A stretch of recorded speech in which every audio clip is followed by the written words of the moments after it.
Selamat pagi teman-teman, kembali lagi hari ini kita akan kuliah tentang DASH diet. Untuk DASH diet sendiri itu diet khusus untuk penderita hipertensi. Tanpa berlama-lama lagi, mari kita mulai kuliah kita hari ini. Mungkin sebagian dari kalian belum tahu tentang DASH diet ini, jadi aku jelasin sedikit tentang DASH diet.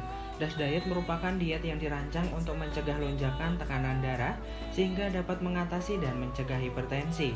Untuk DASH diet sendiri merupakan singkatan dari Dietary Approach to Stop Hypertension. Diet ini menekankan pada pola makan rendah garam namun tetap mengandung nutrisi seimbang sehingga tidak hanya mampu mencegah hipertensi saja tetapi juga mengurangi resiko tekanan penyakit lain seperti jantung, stroke, diabetes, osteoporosis, batu ginjal, dan kanker. Kemudian untuk aturan diet dari DASH diet ini cukup sederhana, ada 5. Untuk yang pertama yaitu membatasi konsumsi natrium atau garam, baik itu dalam bentuk garam ataupun makanan bersodium tinggi. Yang kedua, membatasi konsumsi daging dan makanan mengandung gula tinggi. Kemudian yang ketiga, mengurangi konsumsi makanan berkolesterol tinggi dan mengandung lemak trans. Untuk yang keempat yaitu memperbanyak konsumsi sayuran, buah-buahan, dan olahan susu rendah lemak. Kemudian yang terakhir, mengkonsumsi ikan, daging unggas, kacang-kacangan, dan makanan dengan gandum utuh. Sehingga aturannya tersebut harus dihindari untuk DASH diet. Selanjutnya kita akan membahas untuk perhitungan dari jumlah natrium di dalam DASH diet sendiri. Nanti berbeda dengan kebutuhan kita sehari-hari atau orang normal. Agar terhindar dari hipertensi, setiap orang disarankan mengkonsumsi natrium kurang dari 2300 mg atau setara dengan 1 sendok teh garam per harinya. Nah, namun untuk di DASH diet ini nantinya ada konsumsi di mana dia makannya membatasi konsumsi natrium kurang dari 2300 mg.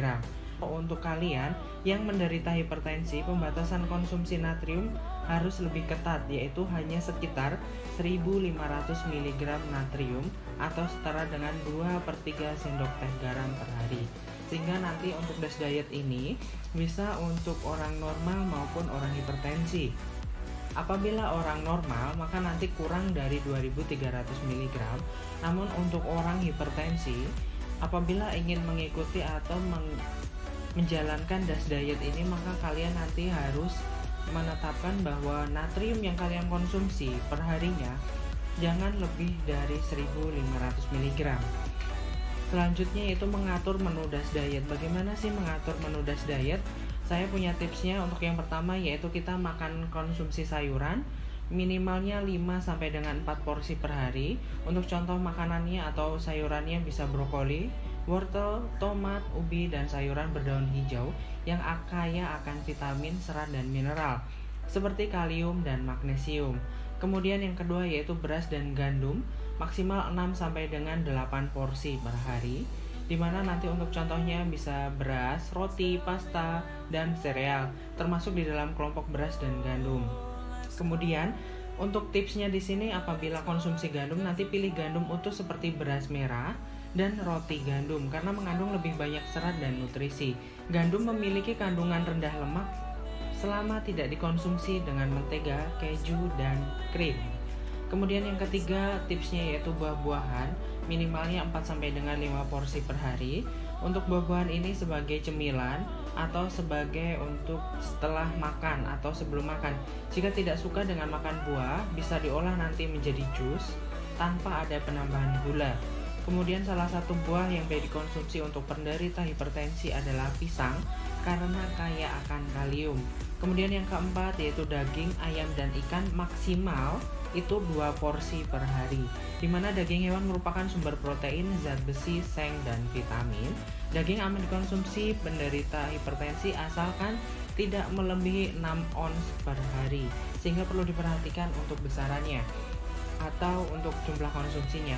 Yang kelima yaitu kacang-kacangan dan biji-bijian, konsumsi perharinya 3 sampai dengan 5 porsi per hari. Untuk kacang-kacangan mengandung omega 3 dan serat yang bermanfaat dalam menurunkan resiko penyakit jantung dan menurunkan tekanan darah. Tapi di samping itu kacang-kacangan juga mengandung kalori, sehingga disarankan untuk makan secukupnya saja, sehingga harus diperhitungkan perhitungan kalori dan kebutuhan kalori harian kalian. Kemudian yang keenam yaitu lemak dan minyak, maksimalnya 2 dengan 3 porsi per hari. Di dalam DASH diet dianjurkan untuk mengkonsumsi lemak tidak jenuh alias lemak baik. Lemak tidak jenuh mampu menurunkan kadar kolesterol di dalam darah dan menekan resiko penyakit jantung asalkan dikonsumsi dalam jumlah yang sesuai. Kemudian yang ketujuh, produk susu rendah lemak. Jika kalian ingin mengkonsumsi susu, maka pastikan susu kalian dipilih susu yang rendah lemak dan maksimal porsinya per hari 2 dengan 3 porsi per hari. Susu dan produk olahnya seperti keju dan yogurt merupakan sumber vitamin D, kalsium, dan protein. Pilih produk yang rendah lemak untuk mengkonsumsi atau menghindari konsumsi lemak berlebihan. Yang kedelapan, makanan manis, maksimalnya 5 porsi per minggu. Di sini per minggu ya untuk makanan manis, bukan per hari. Tapi mohon dihitung nantinya per minggu hitungannya. Di dalam menjalankan diet DASH atau DASH diet, Anda tidak perlu atau kalian tidak perlu menghilangkan kebiasaan makan cemilan manis. Namun disarankan untuk memilih makanan manis seperti jelly, agar-agar atau biskuit rendah lemak. Kemudian inti dari DASH diet ini adalah mengurangi asupan natrium, baik itu natrium dalam makanan, produk olahan, ataupun dalam bentuk garam yang ditambahkan dalam masakan. Itu sebabnya jenis makanan yang dipilih dalam program ini adalah makanan dengan kadar natrium rendah. Pastikan saat kalian belanja kebutuhan dapur atau saat mau makan atau saat kalian belanja harian, jangan lupa untuk membaca label kemasan sebelum memilih produk. Pastikan kalian nanti menghitung atau membaca label kemasan. Dikarenakan untuk dari DASH diet ini intinya adalah mengkonsumsi makanan rendah natrium.